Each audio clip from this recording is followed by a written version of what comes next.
allegiance. I pledge allegiance to the flag of the United States of America and to the republic for which it stands, one nation, under God, indivisible, with liberty and justice for all. Give me one moment, Amber. I'm going to make sure that we're going. You're fine. It's all determined on you and your hands.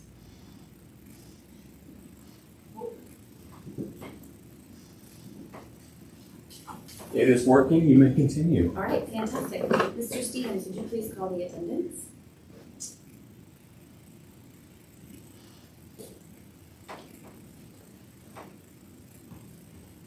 Certainly, I will. Mrs. Drum. Here. Mr. Maines. Here. Mrs. Dillard. Here. Mrs. McMurray. Here. Mr. Thompson. Here. All present and accounted for. We have a quorum and can continue. Awesome. At this time, I would love a motion for approval of the agenda. I'll motion. Moved by Mr. Thompson. Is there a second? I'll second. Second by Mrs. Dillard. Is there any discussion? Hearing none, we'll proceed to vote. That was Thompson and Dillard, correct? Yes. Thompson. Yes. Dillard. Yes. Drum. Yes. Maines. Yes. McMurray. Yes. All right, motion passes for the approval of the agenda. Mr. Moran is not here this evening, so Mr. Stevens, you're going to be in charge of the building project update. Yes. So Mr. Moran did leave some notes for us. He stated that he sees forward momentum across multiple sites, and he remains optimistic about the progress relative to budget and timeline expectations. For the pre-K-8 building, we are receiving early site bids. We've received early site bids, and Shook Construction is currently engaged in post-bid meetings with a couple of bidders. Initial analysis suggests that the submitted bids are favorable to our established budget parameters, which is good news. We are nearing reconciliation of the design development budget as part of the OFCC project. The district will use its locally funded and allocated $2.5 million investment towards targeted upgrades, specifically flooring, roofing. We've got additional funds for those. These enhancements are aimed at extending the long-term durability and lifespan of these materials. Importantly, cost reconciliation between Shook Construction and Garmin Miller's third-party estimator confirms that the overall project remains on budget. That's the term that we want to hear, remains on budget. This includes a 2.5% design contingency totaling approximately $1.8 million. We're cautiously optimistic that these favorable conditions will hold as we finalize the guaranteed maximum price, or the GMP, if you ever hear that. So the Nevin-Coppock demolition, if you've seen that recently, if you've been driving by, it has been going on. The demolition activities at Nevin-Coppock are progressing efficiently. All classrooms have now been fully removed. And for the bus maintenance garage, the construction work on that building continues according to schedule. Crews are actively working to ensure completion within the targeted timeline while maintaining quality standards. Aaron will continue to monitor these projects, I should say Mr. Moran, closely and provide further updates as we progress through the next stages. So that's it for the update on the projects. All right, fantastic. Thank you.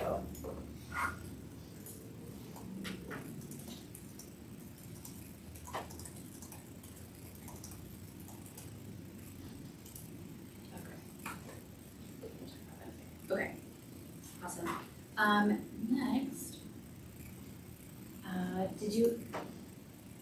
there are no meeting minutes. Is there any other, Citizen comments, just note that there's no one here. oh, sorry, I totally missed that, my bad. Citizens' comments, there is no one here. Thank you, appreciate that. Mr. Maines, you didn't have any meeting minutes, right, from Miami Valley CTC? Yes, I did. Oh, you do, okay, They weren't attached. got it. We apologize. Okay. They were supposed to be. Let's see, some of our situations, the school is starting in less than a month, and the enrollment numbers continue to be stable, and many of our programs have already been completely filled, and we're preparing to welcome more than 1,186 junior students in the next few weeks. Other than that, let's see, we, at the board meeting, we approved the strategic plan, which includes the mission statement, goals, measures of success, and organizational structure. And then on our legislative report, Dr. Weldy provided an update on the current budget bill and detailing the ongoing process and various additions and reductions it contained. And Mr. McKee, our treasurer, highlighted potential impacts of House Bill 335 on the school district. And let's see, we approved at the end of the meeting, we approved the superintendent's contract addendum, and we also approved the 2025-2026 treasurer's contract addendum. And that's my report. Awesome. Thank you, Mr. Means. Mhm. Is there any other reports? The Parks Board met last week and we dedicated the Hathaway Park, the new playground equipment. And there were several people, there'll be more disc championship tournaments. So just more parks information. They have broke ground on the pickleball courts out at Kyle Park also. They're Yes. converting the skate park or skateboard park into pickleball courts. The Tipp Monroe Community Services canceled their meeting last week, and but I can say from volunteering that the summer lunch program is going very well. Hathaway Park is probably our biggest pickup with the most number of lunches at Hathaway Park, so that's pretty cool. And it's about 150 lunches every day. A great need in our community. Yes, it is. All right, any other reports? All right.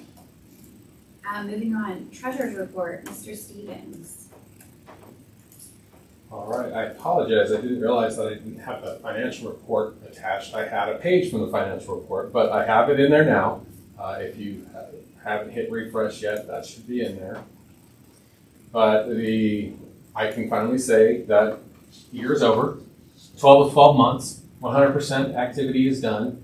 What's really scary is I can almost say that July is almost over, so the first month of the next school year. Overall, we, in my opinion, performed very well for the 24-25 school year.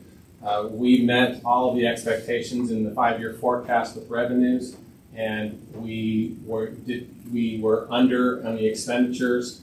We are actually ending with a much higher cash balance than where we projected to be. This was due to expenses not being spent in the purchase services. Those were noted in the agenda, or noted in the budget versus actual report. And just overall, we were seeing better than expected revenues, except in one line item, which we noted, that was the science of reading reimbursement came late.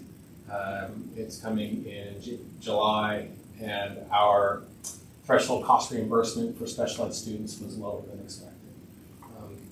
We did end the month of June with negative cash balances in federal grant funds of around, I believe I've got it listed here, $387,000. So we actually did advance $387,000 from the general fund to those grant funds so that they wouldn't end with a negative balance.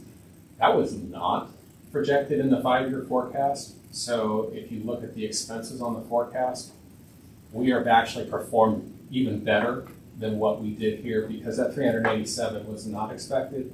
We still performed better than where we thought we would.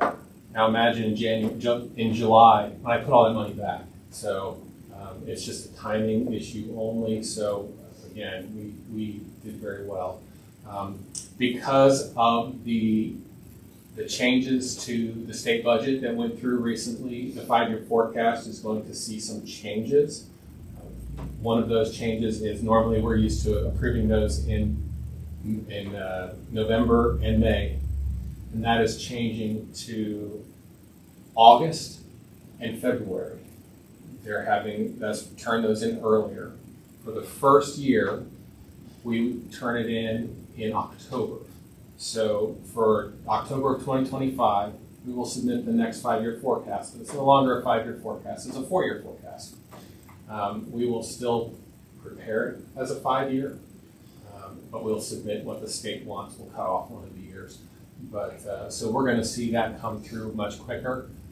All of the actual numbers that we have as of June 30th will now transfer over to the new forecast. And so we're going to also adjust the budget for 2025, 2026 based on what occurred.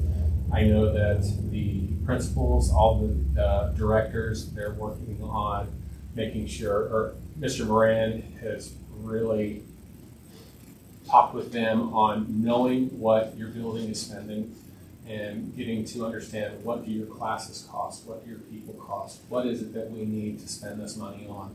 That way we can have better decisions on what to do with these funds. So overall, I'm very happy with the progress that we've made, the funding that occurred, and the expenses, and staying on budget and under budget. Any questions from board members that I might be able to answer at this time? Yes. Dave, do you have any idea or what the projection is for the impact of the new legislation that the state just passed? So with the governor's vetoes, it didn't affect us as much as it could have. There was one item that was voted on yesterday, and so one of the governor's vetoes was vetoed. I believe that was in the House, and now the Senate has to vote on it as well. And that was the item that limited the types of levies that school districts can put on the ballot. That included emergency levies, and that includes replacement levies. I believe we can still have renewal levies on the emergency levies we have. We just can't have new emergency levies. And I believe what we would have to do is then just pass regular operating levies. The difference between the emergency levy and an operating levy is the emergency levy is for a fixed sum, which means it's the same dollar amount year after year. An operating levy can increase as more construction occurs in the district. So if you have $1 million worth of construction this year, it will always stay at that value year after year after year. But say 10 years from now, somebody builds another $1 million, that's new construction, and that gets its own tax because it wasn't in place originally, but it'll get taxed in the future as a new construction. So there's a line item in the forecast that even says in my tax worksheet, new construction, and the county provides all that information, and that gets put in. So an operating levy can see increases over time, while a fixed sum levy does not. So the other difference between the two is an emergency levy does not count towards the 20 mil floor, and an operating levy does. So if we were to pass a new operating levy, we're currently at the 20 mil floor. If we pass a new operating levy, we'd go up above that, say 20, I don't know where it was, however many mils we would pass. If you did that with an emergency levy and passed an emergency levy, it doesn't affect the 20 mil floor at all. The thing about the 20 mil floor is, as values increase, they have to adjust it down millage-wise, right, and you can't go below 20. Mm-hmm. So it'll stop at 20. And there was a portion of the budget bill that wanted to change how the 20 mil floor was calculated. They wanted to make it so the 20 mil floor went to 15 maybe. They wanted to include emergency levies as part of the 20 mil floor, but none of that happened. None of that happened. The vetoes got rid of all of those things. The only thing that was vetoed was what type of levy we can put on the ballot at this time. Funding-wise, the Fair School Funding Plan is still being funded. We'll receive, based on projections from the state, we'll receive what we received this year, plus some additional funding. There's even some new performance funding that's outside of the funding formula. So based on our student test results and our performance on the state report card, we can receive additional funding, although it's not a ton, but it's in the right direction to help fund other things in the district. So nothing that hurts us as far as I can see right now. good. Thank you. Sorry that was a long explanation for a really short question. Yeah. Okay. That's it for me. I was gonna ask one other question. Yeah, go ahead. Mr. Stephen. So we had Red Tree Investment come in Yes. and take over our investment portfolio. Do you feel like there was an increase in our Was it worth it? Yes. I'm gonna say 1,000 times yes. Okay. Yeah, the investment revenue for the year has done very, very well. They're able to invest in things that I would not feel comfortable investing in because they understand it. Mm-hmm. One of the things that you're going to see on next month's board report is a report on commercial paper. That is an investment type that we can invest in. There is lots of limitations on how much you can invest and how long you can invest in commercial paper. But you're going to see a report that lists all of the investment accounts that we have through U.S. Bank that Red Tree is running for our OFCC money, our local money for the project, and it reports all of the interest that was earned in the past year, and it is a good amount. So even on just our normal funding that we had, we did very well on interest. And if I look here, interest revenue was $62,000 higher than what we anticipated. One was because interest rates in Star Ohio stayed up, but two, we also had investments with Red Tree that they were helping for our operating revenue. So I'm very pleased with what we've seen. Awesome. That's great. I have one question too. The $387,000 Mm-hmm. that we didn't get from the state, Mm-hmm. the state, right? Not federal. It is federal money, but it's paid through Ohio Department of Education and Workforce. So why didn't we get it before the fiscal year ends? There were some issues with the appropriations for federal grant funding, and it was kind of held in limbo. Also, we had all of the people at the end of this fiscal year submitting reimbursements for that. There was a lot of chatter on the treasurer talk site saying, "Have you got your money yet?" No. So it did trickle in. We have gotten it now. So. Will it impact any of our, auditing or No. that sort of thing? No, this happens every year, but this was such a larger amount than usual. That this is just a timing issue only because when we prepare our financial statements for audit, it's done on a GAAP basis, which means they look 2 months ahead and say what's receivables, what's payables, and they account for all of that in the financial statements of the audit. This statement here that we have, this financial statement that I've got here, the budget versus actual, this is cash. This is as of 6:30, this is what happened. But that $387,000 would be reported as a receivable on financial statements, so we know that money's coming in. So. Thank you. By the way, the GAAP auditor, the person who helps compile the financial statements, have already called. They're getting ready to do the audit or help prepare the financial statements for the audit. I just can't believe we're already here again. So anyway. I know. It goes fast. Okay, next, advances. I would love a motion for approval of the following advance, $50,000 from the 001-0000 general fund to the 300-9504 high school athletic fund. These funds are needed to cover expenditures in anticipation of athletic event revenue for fund 300-9504. Motion. I'll second. Moved by Mr. Maines and seconded by Mrs. McMurray. Would you guys be okay if Mr. Stevens, will you? We did the same thing last year. The athletic fund pretty much supports itself. It did in 2025. It supported itself. It did not spend all the money that it brought in, so it was able to pay for everything. But when you're in the July, August time period, there are expenses that need to be made, and they haven't brought revenues in yet. We're mostly waiting for sales of athletic passes. Mm-hmm. So to help cover those expenses, we're going to advance $50,000, and then we'll end up returning $50,000 hopefully this year as well. If there's a chance that the athletic fund is not able to sustain itself, then we could convert some of that to a transfer, but I am anticipating that we'll be able to return the full $50,000. We usually, in years past, have done the same transfer with the food service fund to help fund the operations in July and August because there are no cafeteria receipts.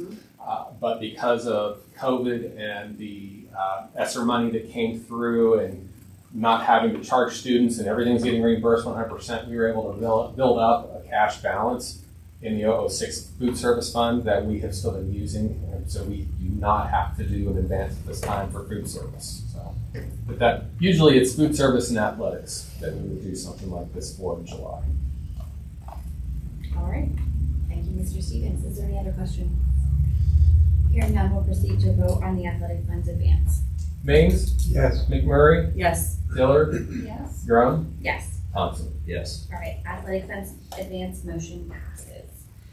Next is going to be new business consent agenda items.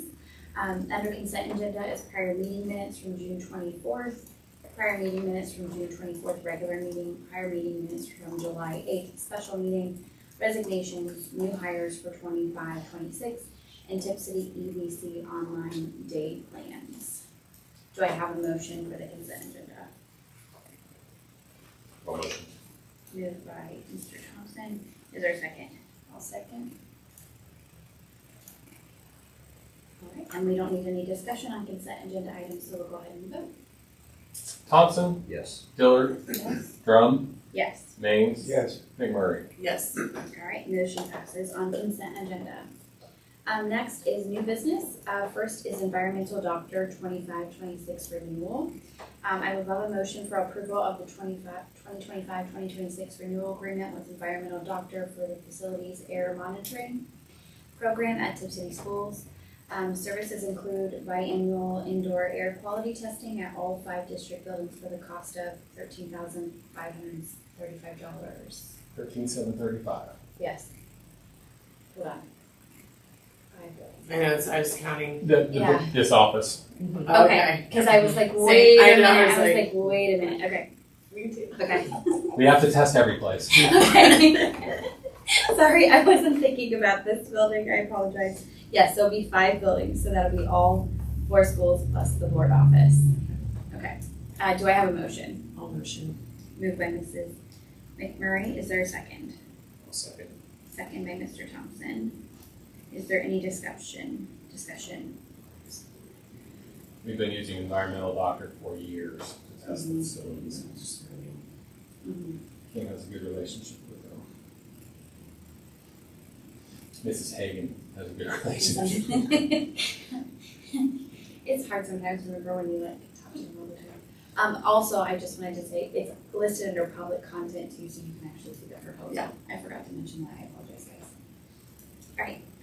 If there's no other discussion, we'll go ahead and vote. McMurray, Yes. Thompson, Yes. Drum, Yes. Dillard, Yes. Maines. Yes. Did I forget somebody? No. Okay, great. Got them all. All right. Environmental doctor 2025-2026 renewal passes. Next is Neola Summer 2025 update. This is a first read. The information is located in the public content area. Do you guys have any questions?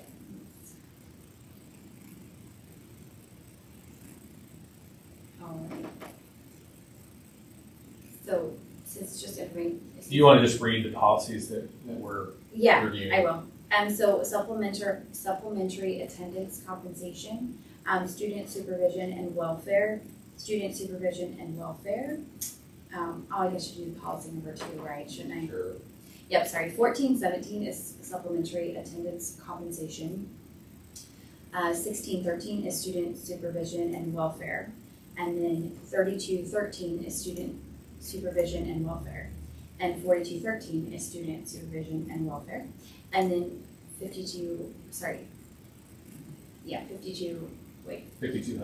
thank you. Is the attendance. Yeah, the difference for the 16, the 32, and the 42. Five Administration, and students, yeah. classified, certified, yep. Okay. All right, so we don't need because it's a first read, we're good. Okay, next is gonna be the bus maintenance project, the design services contract. I need a motion for approval of the contract between Tipp City Exempted Village Schools, Garmin Miller Associates Incorporated for professional services related to the Tipp City Bus Management Project as outlined, maintenance project as outlined in the attachment. You guys, I need to change my contacts. Public content, the contract including the 2025 hourly rate schedule and all terms and conditions is specified within the AIA contract documents Tipp City Bus Maintenance PDF. Okay. I will Okay. make a motion. Moved by Mr. Thompson. Is there a second? I'll second. There's a second by Mrs. McMurray for the approval of the contract between Tipp City Exempted Village Schools and Garmin Miller Associates for professional services related to the Tipp City Bus Maintenance Project. Is there any discussion? I'll just note that there was an increase in the size of the facility, which required more design and oversight by Garmin Miller. So the original project was a 2-bay building, and now we've got a 3-bay or more, so we had to increase the project. I drove out to Nevin Kopic and looked at the demolition last night. And I think the only building left is the bus garage, isn't it? And I couldn't get over how small it was. Yeah. Like, I looked at it and I was like, we have a fleet of what, 20 or 22, I think. 22 Yeah. buses? And I was just like, with the building gone, it just looks so small. tiny. So imagine being able to pull in a bus or two, maybe, how many, are there gonna be 3 bays for the buses? Or is it still 2 and then other things in the third? Yes. Well, just being able to pull those in to do the maintenance on them and take care of them instead of that small building, so. Yeah. I'm pretty sure the transportation's excited for the building. Yes. And maintenance too, because it's not just transportation's building. Yeah. That's gonna be a huge upgrade. I've seen the other inside of the building. Huge upgrade. Okay, is there any other discussion on any of the contract pieces? All right, let's go ahead and vote. Thompson, Yes. McMurray, Yes. Dillard, Yes? Drum, Yes. Maines. Yes. All right, the motion passes for the bus maintenance project. Next is the 2025-2026 school fees. I'd love a motion for approval of the school fee schedule for the 2025-2026 school year. I'll make a motion. Moved by Mr. Maines, I'll second. second by Mrs. Dillard. Is there any discussion? I was happy to see Me too. reductions. Yes. The $20 from kindergarten through 5th grade, Yeah. or actually through 7th grade, not counting the electives. That's That was huge. amazing. Yeah. Amazing. So, These are due to the ability of the district to do better in our spending. Mr. Moran's vision is that school fees go away altogether and that we can provide all of the items. For now, we had reductions in the elementary level and in middle school level. At the high school, the class fees are consistent with, and for the electives at the middle school, they're consistent with last year's fees. Although we did have some classes change names, and I mean, it's the same class, it just has a different name. And then there were some classes that we no longer offered. So if you were to look at last year's list versus this year's list, you would just see update to names and removals of classes, but no increases in fees. So those fees have stayed the same from last year to this year at the high school level.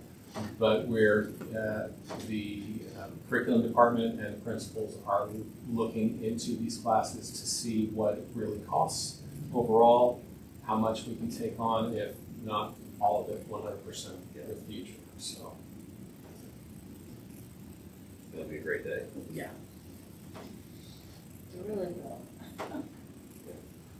But I mean, if you think about it, looking at some of these, especially the AP courses and the, you know, some of these electives are college level courses.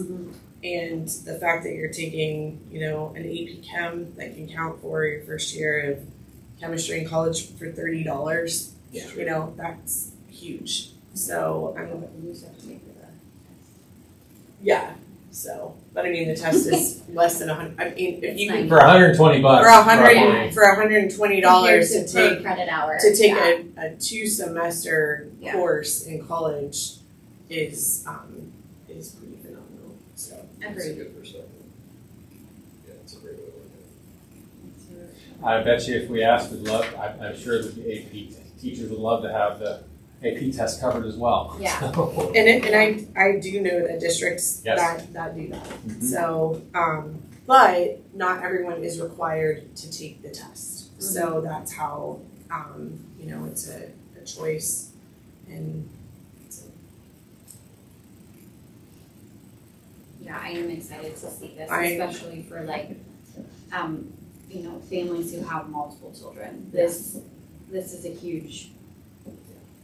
Yeah, one less I burden. don't get me wrong, the things that we're purchasing are still up there Absolutely. priced. Yes, Yeah. yes. But we're trying It's to helpful. pass less of that cost on to the families, so. I think that I appreciate the fact that I think we sat in the high school library Last last year about the same time talking about the fees, and all of us said, you know, we really like these fees to come down, and they have, and I think that's huge to show that movement and that growth in 1 year, and if we can continue to get them down, that's, I mean, we're going in the right direction. Yes. So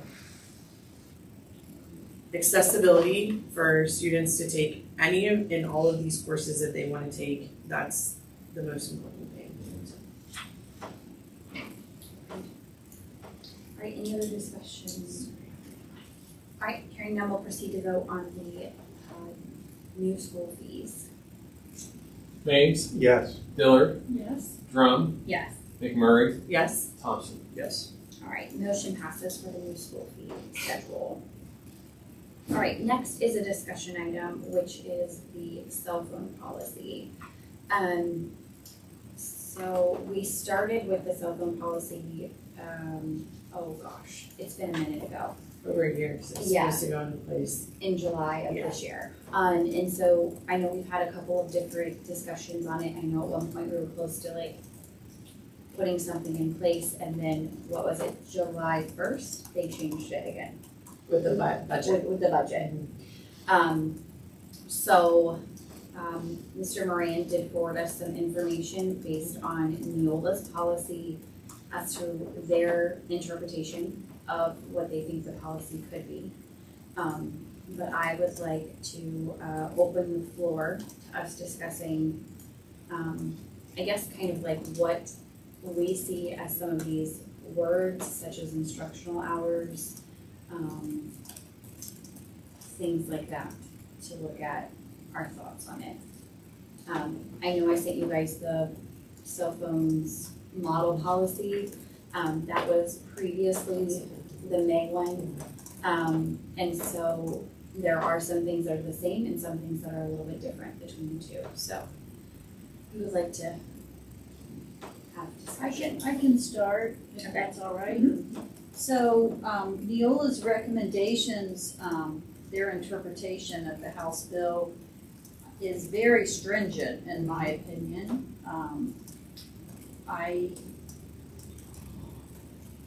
I'm just curious how this will roll out, how, if we would adopt the Neola recommendations, that this would be very stringent for the teachers and parents and students to digest in such a quick amount of time right before school starting. So I was pretty surprised by how stringent it was. And I am not as familiar with the House bill as I should be, so I would like to know the specific language in the House bill, if it's just during school hours. Because in this recommended policy, it says that no personal communication device can be used at any school event. And to me, my biggest concern was how the ability to enforce all of that from, I mean, that's gonna be, any school event means choir practice, it means, band concerts. That's how they Football communicate. games. The directors with the kids, it's all done through cell phone. Football games, everything, Even so. as, I mean, like you were just saying, that's a really good question, because most of our coaches communicate with kids through like some sort of an app, which they would have to have some sort of ability to. There's a lot that I'm interested in how this is going to go, right? So for example, I know sometimes during the day, coaches will communicate to children that they have to change something for the practice or something has to happen. So will that responsibility now fall on the coach to contact the school, and then the school is now responsible for contacting all of those students? Like, how is that going to change the dynamic of the responsibility for every other person in the building, right? So if we, if instructional time is all day from 9 to, or I don't know what time they start, 7:30, 8 o'clock, whatever, until 3, then that lunchtime, who becomes responsible for making sure that all the students put their cell phones back and that they're not taking them out of their locker? So there's a lot to digest with this new information. And it says that their cell phones can't be on silent unless they're on an IEP. They have to be completely off. Right. That's what the Now recommended policy says. There are some things it says, if you look in the draft, it says choose optional exceptions below. It says it is important to include any use that the board wants to approve. And so there are some contingencies, because we as a board we can go back and say bell to bell. And because you can take it off when a teacher authorizes, when a principal authorizes for a personal device during lunch between classes, as authorized by a supervising adult during school-related events and functions. So if they're after school and they want to call home, they go up to their coach and say, I'm going to call home, or whatever, while riding in school vehicles. So we can check as many of those as we want and say they can use their phones during that time.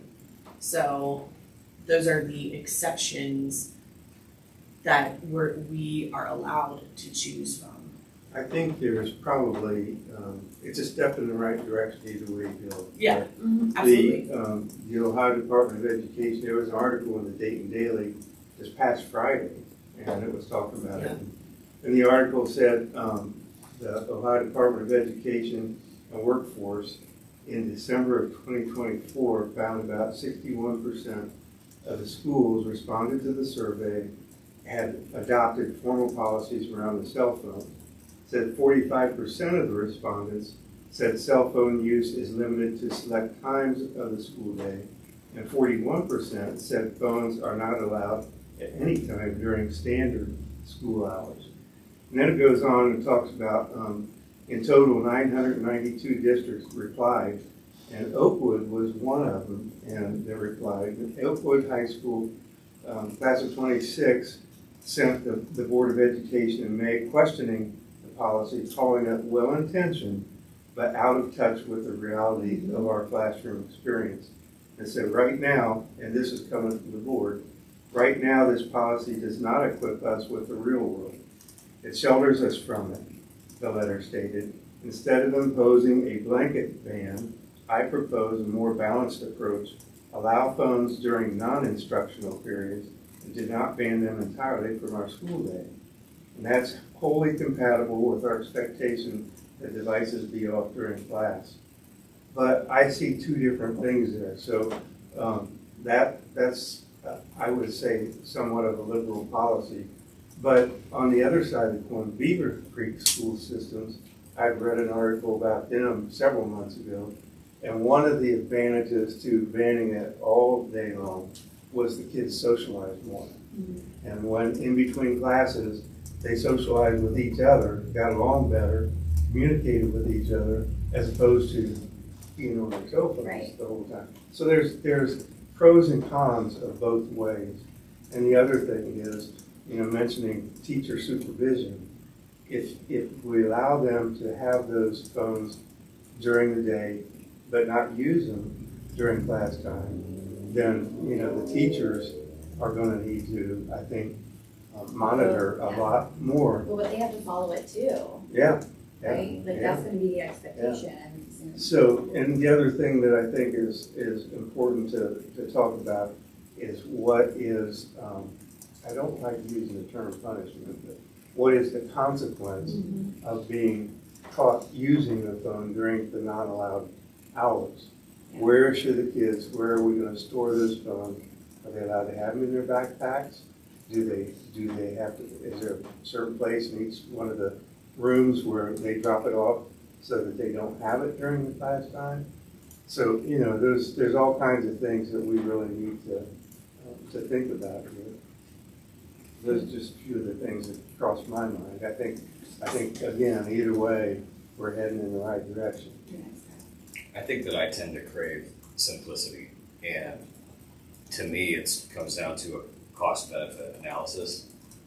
I think the benefits that people would perceive that we would be giving them in order to continue to allow students to use them during specific times, during the days, or whatever, I think the cost to the school and to the time that kids are spending to figuring out how to deal with the loopholes that kids are eventually going to find, all those things, I think it's more costly than it is advantageous to adopt some sort of system where we're saying, sure, at this particular time in this particular place, you can use your device, but it has to be back off and in your backpack and silenced or whatever before you go back into class. To me, I don't think that there is a halfway in, halfway out approach. I think it's either banned completely during instructional time from before the first bell and after the final bell, or we're going to open a can of worms where they will find and exploit loopholes. They will figure it out. They're still going to try to anyway, even if we ban it.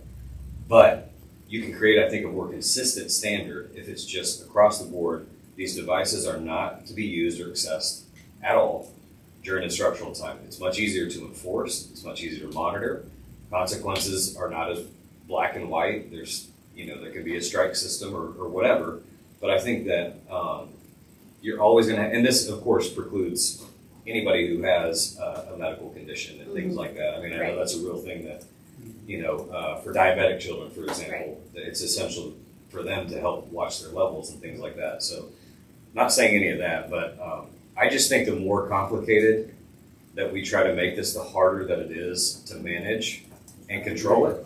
And if we just make it very simply, first bell, final bell, that's pretty black and white. That's pretty easy to manage and enforce. I agree.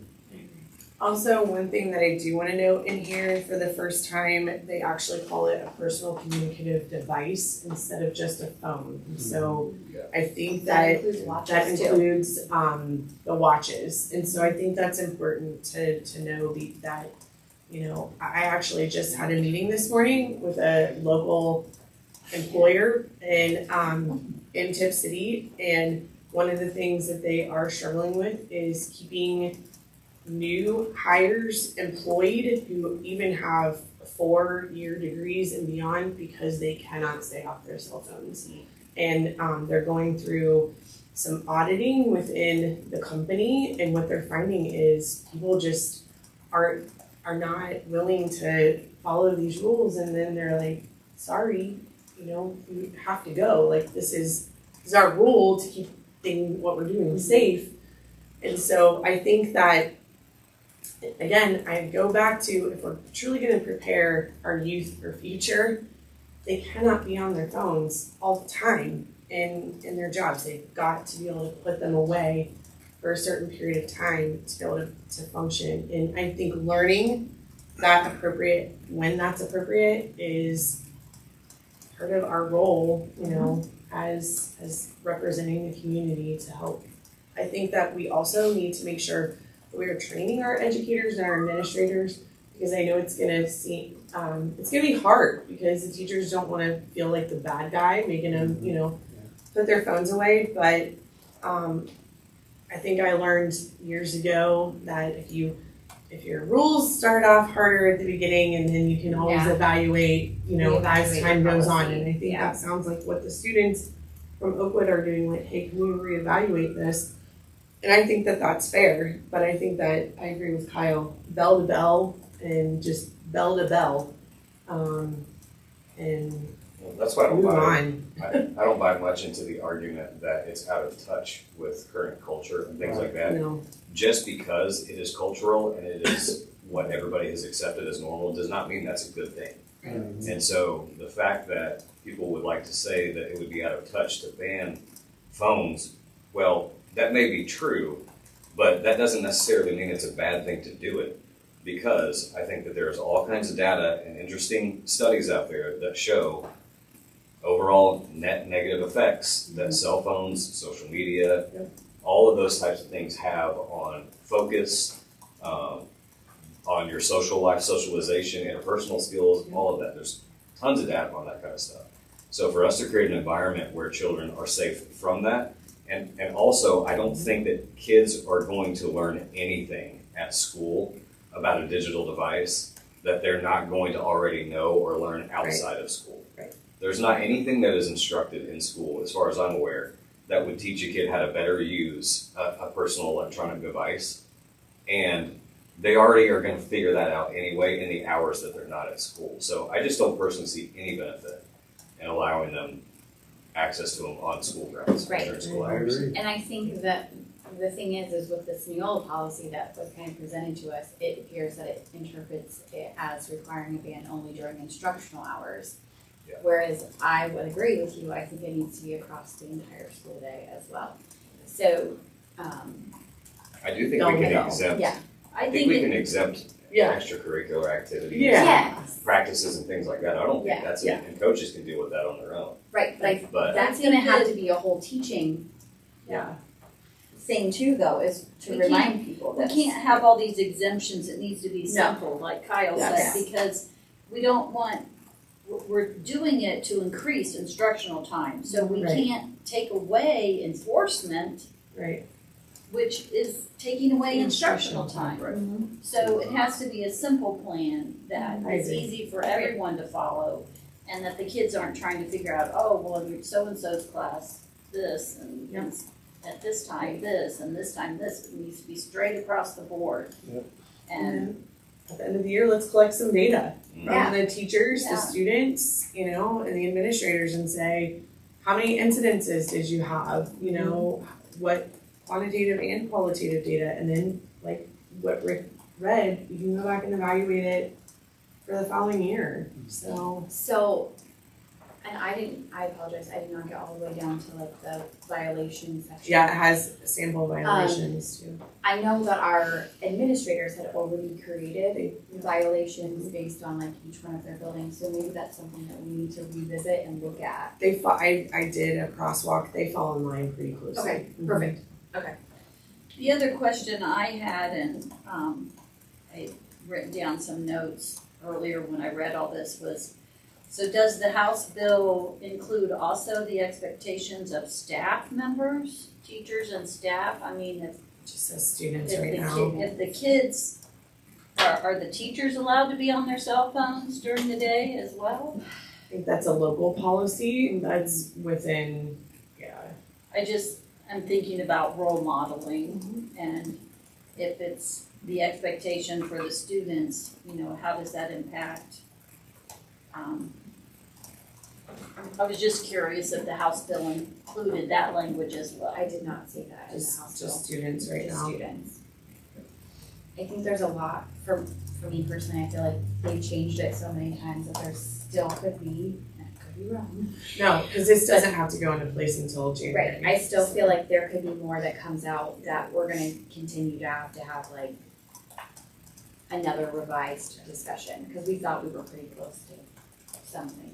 Well, I thought we did vote. No. Oh, okay. So I guess I'm wondering, like, what is the timeline now when, We had actually we had said two different policies, Yes. one for One for K-8 and one for But high school. nothing actually went into effect because they didn't go anywhere but in our discussion.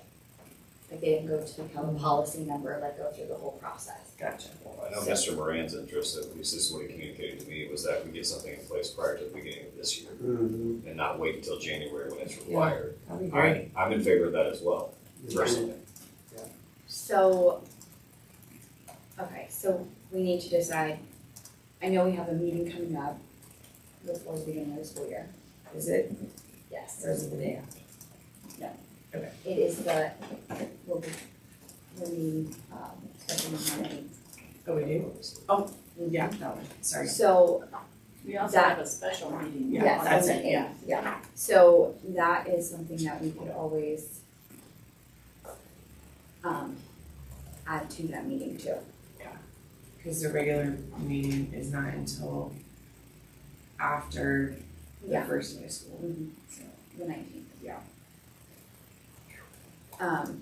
Yeah, I know, right? So let's- Okay, so I Okay. think that's something to take back, Amber, is Yeah. that we might need to add that to the, Yeah, so, I can take it to the policy committee too. And, we can discuss it as well, and then move forward with something for Policy volunteers. policy, that's right, policy volunteers. For possibly August 8th, having something, so then it is in place before school starts. Might want to get a hold of Beaver Creek's policy. and take a look I've at it. seen it, I've talked to quite a few teachers from there too, they have the phone bags, that they use. Or so they're expensive and they don't work.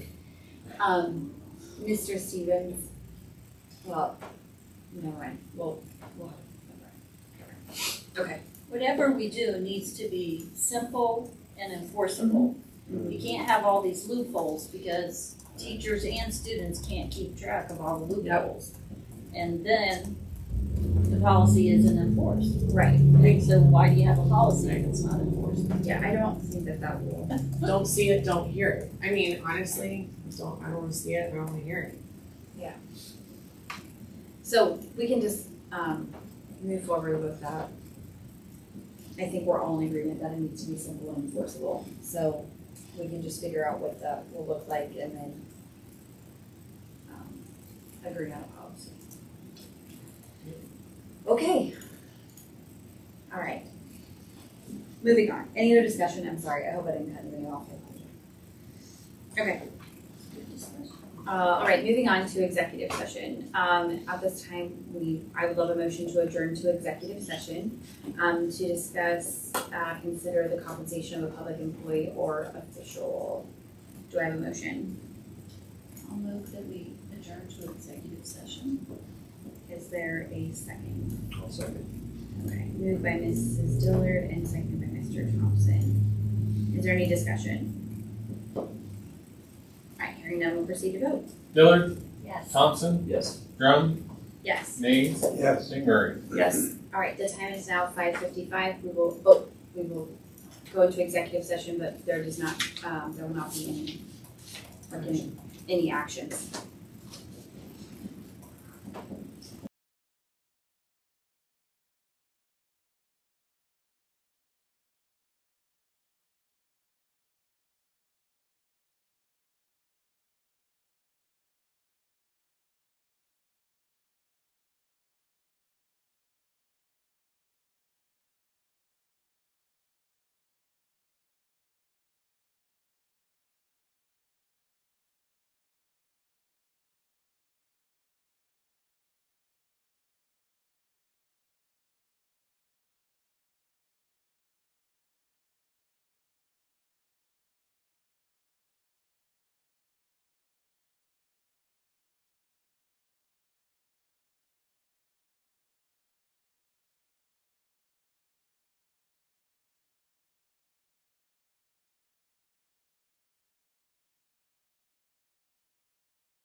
And I believe we are back in. Okay, awesome. It is now 6:48 p.m. and we're returning from executive session.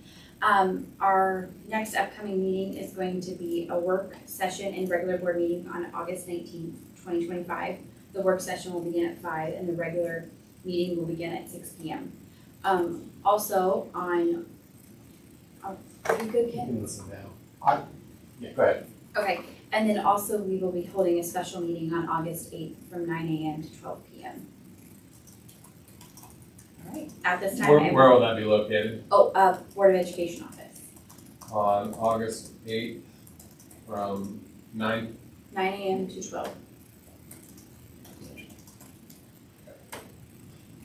All right. Okay. At this time, I would love a motion to adjourn the meeting. Oh, motion. Moved by Mrs. McMurray, is there a second? Well, second. Second by Mr. Thompson. Is there any discussion? Okay, hearing none, we'll proceed to vote. McMurray, Yes. Thompson, Yes. Diller, Yes. Drum, Yes. Mays. Yes. All right, the time is now 6:49 p.m. and this meeting is adjourned. All right. I'm hungry. Yay, guys.